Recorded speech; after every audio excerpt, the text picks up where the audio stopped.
Hello viewers, welcome back to my YouTube channel. আপনারা সবাই কেমন আছেন? আশা করছি খুবই ভালো আছেন। আমরাও ভালো আছি। আমার নাম দীপা। আমার এই ছোট্ট ভ্লগে আপনাদেরকে জানাই অনেক অনেক স্বাগত। আশা করছি আপনাদের এই ভ্লগটা ভালো লাগবে, আর পুরো ভ্লগটা প্লিজ দেখবেন, এটা আমার আপনাদের কাছে রিকোয়েস্ট রইল। তবে আজকের ভ্লগটা খুব একটা বড় করছি না, মানে ছোট্ট ভ্লগ এটা, তো খুব বেশি কিছু রেকর্ড হয়নি, সে কারণে অল্প স্বল্পই দেখাচ্ছি আজকে। তো এদিকে সকাল সকাল উঠেছি, যখন মেয়েও উঠে পড়েছিল, তো উঠেই এসে দেখছে বৃষ্টি পড়ছে, তো দাঁড়িয়ে অনেকক্ষণ বৃষ্টিটা দেখলো। আমার মেয়ে ঘুমের ঘোরে ছিল এমনিতেও, আর চুপচাপ দাঁড়িয়ে বৃষ্টি দেখছিল, তো আমি ভাবলাম এটাকে একটু ভিডিও করে নিই, তাই ভিডিও করলাম। আর এদিকে সারাদিন আর কোনো ব্লগ শ্যুট হয়নি আজকে, তো আপনাদের বললাম যে ব্লগটা খুবই ছোট হচ্ছে। তো একেবারে চলে এসেছি সন্ধেবেলা।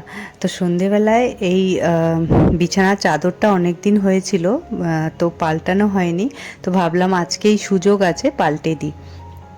তো বিছানার চাদরটা চেঞ্জ করে দেবো, বালিশের কভারগুলোও চেঞ্জ করে দেবো, যেহেতু আমি একসাথে পুরো সেটটাই চেঞ্জ করি, তো সেই হিসেবেই তো করে দিচ্ছি। আর আর আজকের দিনটা হলো মঙ্গলবার, সেই কারণে মঙ্গলবারের নর্মাল যে অফিসিয়াল রুটিন থাকে সেটাই ফলো করেছি। সারাদিন যেরকম রুটিন চলে সেরকমই।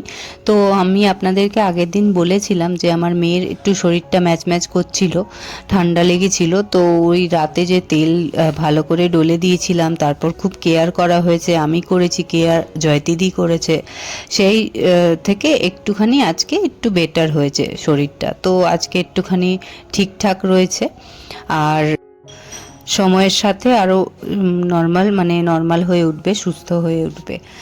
তো তো এখন মোটামুটি বাজে হবে হয়তো ওই 7:30 পৌনে 8টার মতো। তো আমার হাজব্যান্ড এখনও ফেরেনি, ফিরছে। তো এদিকে জয়তিদি তো অলরেডি অনেকক্ষণ আগেই বেরিয়ে গেছে, তো আমি আর মেয়েই রয়েছি আপাতত ঘরে। তো ওর মতো করে খেলছে, খেলনা দিয়ে দিয়েছি পাশে, আর আমি আমার কাজটা করছি। তো এই যে বিছানার চাদরটা, এটা অনেকটাই পুরনো, কিন্তু না এতটা সফট না যে আমার এটা খুব ভালো লাগে। এই বিছানার এই চাদরটা তো ভীষণ সফট, আর এটাকে আমি মানে খুব যত্ন করি। আমি সব চাদরগুলোকেই যত্ন করি, কিন্তু এটাকেও আমি যত্ন করি খুব। আর এটা সত্যি কথা বলতে গায়ে দিলেও খুব সফট বলে ভালো লাগে এক এক সময়। তো যাই হোক, আমি যেহেতু আমাদের যে পিলো মানে বালিশটাকে ডবল কভার দিই, সেই কারণে আপনারা হয়তো দেখতে পাচ্ছেন যে বালিশের কভারটা পরাচ্ছি, তার ভেতরে আরও একটা কভার আছে। এই যে বড় বালিশগুলোতেই ডবল কভার দিয়েছি, ছোট বালিশগুলোতে দিইনি, আর কোল বালিশও দিই না, মানে জাস্ট মাথার বালিশগুলো যেটাতে আমি শুই, আমার হাজব্যান্ড শোয়, ওই রকম বালিশগুলোতেই ডবল কভার দিই। এটা একটা কারণ আছে, মাথায় তেল টেল থাকলে না ভেতরে ওই তেল চিট হয়ে যায়, ওই যেই কাপড়ের ভেতরে তুলো থাকে সেই কাপড়টা কেমন তেল চিট হয়ে যায়, তো সেটা থেকে সেটাকে মানে প্রোটেক্ট করার জন্যই আমি ডবল কভার দিই। তো কী হয়, এতে ভেতরের কভারটা আমি ধুয়ে নিতে পারি কোনো সময় তেল ছিট হয়ে গেলে, কিন্তু ওই ভেতরে যে ইনার যে ওই তুলোর যে বালিশটা রয়েছে সেটা একদম সেফ থাকে। তো ওই কারণেই এরকম করি। আর এই জানলাতে না একটাও পর্দা লাগানো নেই, তো আমার কাছে একটা এক্সট্রা পর্দা ছিল, তো ভাবলাম কি আপাতত এটা দিয়েই কাজ চালাই, পরে আমি একটা যদি সুযোগ সুবিধে পাই তাহলে একটা কিনবো, না হয় নিজেই বানাবো বাড়িতে। তো আমি তো সেলাই ঠেলাই হালকা ঠুলকা জানি, মানে করি বাড়িতে। তো বালিশের যে কয়েকটা কোল বালিশের কভার দেখছেন, ওগুলো আমার হাতেই বানানো, যেটা আমার মেয়ে শোয়, যেই কোল বালিশগুলো মেয়ের, ওইগুলোও আমি নিজের হাতেই তৈরি করেছি কভারগুলো। তো সেরকম টুকিটাকি সেলাই ঠেলাই তো করি ঘরে, তো মনে হয় পর্দাও বানাতে পারবো, খুবই সহজ পর্দা বানানো। আর সেরকম না হলে কিনে নেব। তো আপাতত একটা দিয়েছি, তো ওতে পুরো জানলাটা কভার হয়নি, চেষ্টায় আছি নতুন কিছু এর মধ্যে লাগানোর। আপাতত এটা দিয়েই কাজ চালাই।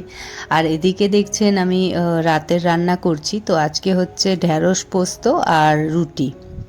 তো আমার হাজব্যান্ড বলেছে পরোটা খাবে, তাই হাজব্যান্ডের জন্য পরোটা হবে, আর আমি প্লেন রুটিই খাবো। আমার আর পরোটা খেতে ইচ্ছে করছে না, যদিও টেস্ট লাগে, বাট রাতে আমি খেতে চাই না, একটু নিজেকে একটুখানি বুঝে শুনেই, মানে নিজে একটু বুঝে শুনেই খাই। তো ঠিক আছে, আর কোনো দিন ইচ্ছে হলে আমিও খাবো পরোটা। তো যাই হোক, এদিকে আমি শিলে বেটে নিচ্ছি মশলাটা।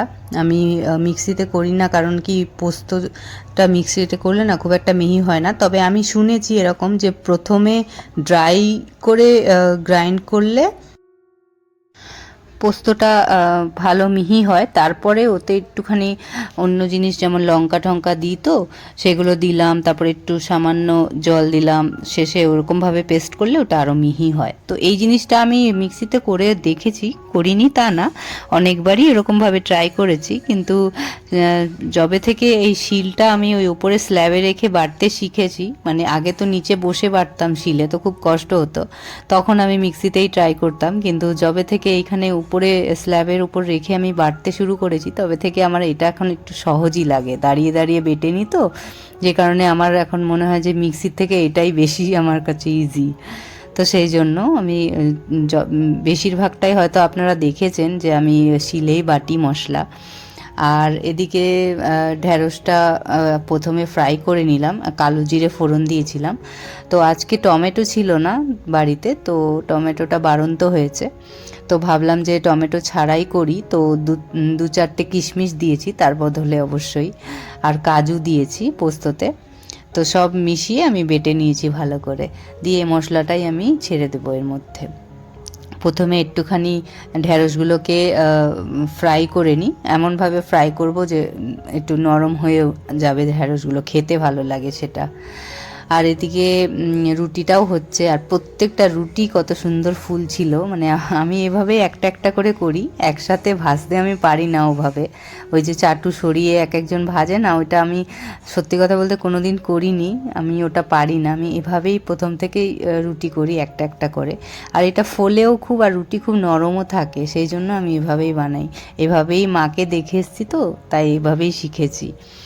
আর এই যে ঢ্যাঁড়স পোস্ত যে রান্নাটা, এটা আমার হাতের আমার মা অনেকবার খেয়েছে, তো যতবার এখানে আসে বলে ওটা কর, ওটা খেতে ভালো লাগে তোর হাতের। তো এবারও এসেছিলো, তো আমি ঢ্যাঁড়স পোস্ত করেছিলাম, আপনারা দেখেছেন কি না সেই ভ্লগটা আমার আমি জানি না, তবে ঢ্যাঁড়স পোস্ত একদিন করেছিলাম মা বাবা থাকতে। আর সাথে আমও কেটে নিয়েছি। তো খাওয়া দাওয়া তো হয়ে গেছে, ফ্রেশ হয়ে গেছি, তো আমার হাজব্যান্ড আসার সময় একটা বিস্কিটের প্যাকেট এনেছিল, অনেক দিন ধরে 50-50 বিস্কিট খেতে ইচ্ছে করেছিল, তাই বলেছিলাম স্পেশালি নিয়ে আসতে, মাসকাবাড়িতে এটা লেখা হয়নি, তো বললাম আলাদা করে নিয়ে আসো, খেতে ইচ্ছে করছে, তো এনেছিল, তো এই বিস্কিটটাই আমি ডাব্বায় ভরে নিচ্ছি। তো এটা হয়ে গেলে আমি মানে শুয়ে পড়বো এবার ফ্রেশ ট্রেশ হয়ে। তো আজকের ভ্লগটা এই অবধি থাকবে বন্ধুরা, আজকের ভ্লগটা খুবই ছোট দিলাম, কিছু মনে করবেন না, আবার দেখা হবে নেক্সট ভ্লগে। আপনারা ভালো থাকবেন, সুস্থ থাকবেন, আর আমার চ্যানেলটাকে প্লিজ সাবস্ক্রাইব করে